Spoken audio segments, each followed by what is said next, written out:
আসসালামু আলাইকুম। আমি সকালের নাস্তা রেডি করব। আলু আর মরিচ, পেঁয়াজ, রসুন দিয়ে সিদ্ধ করে নিয়ে রেখে তারপরে ঢাকনা খুলে তেল দিয়ে কড়াই পেঁয়াজ দিয়ে কিছুক্ষণ বাদামি হয়ে আসলে তেজপাতা, জিরা, গোটা জিরে দিয়ে এটা নাড়ে তারপরে এর মধ্যে সিদ্ধ করে আলু দিয়ে তারপরে একটু ডাল ঘুটনি দিয়ে একটু ঘোটা করে দিলে পরে হয়ে গেল আলু নুনাস করা। তারপরে একটু জিরার গুঁড়া, ধনে পাতা গুঁড়া কুচি করে দিয়ে দিতে হবে। দিয়ে একটু নাড়াচাড়া দিলে পরে হয়ে গেল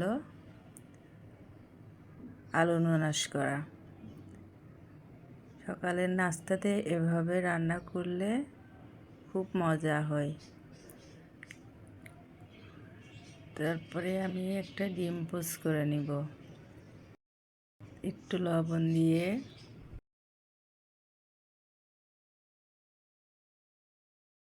সকালে নাস্তার জন্য পানি দিয়ে লবণ দিয়ে আটা সিদ্ধ করে নিলাম। এরপরে আটাটা সুন্দর করে পানির সাথে মিলাই নিব সিদ্ধ করে। তারপর গরম অবস্থায় এটা মাখাতে হবে। আটা সুন্দর করে মাখায়ে বেলার জন্য রেডি। প্রথমে একটা রুটি বেলে তাওয়া গরম করে সেঁকতে দিলাম। এটা ফুলকো ফুলকো রুটি হবে। তারপরে রুটিটা সেঁকা হয়ে গেলে আমি সবগুলা রুটি এভাবে সেঁকে নিলাম। এতো সকালের নাস্তা হয়ে গেল রেডি।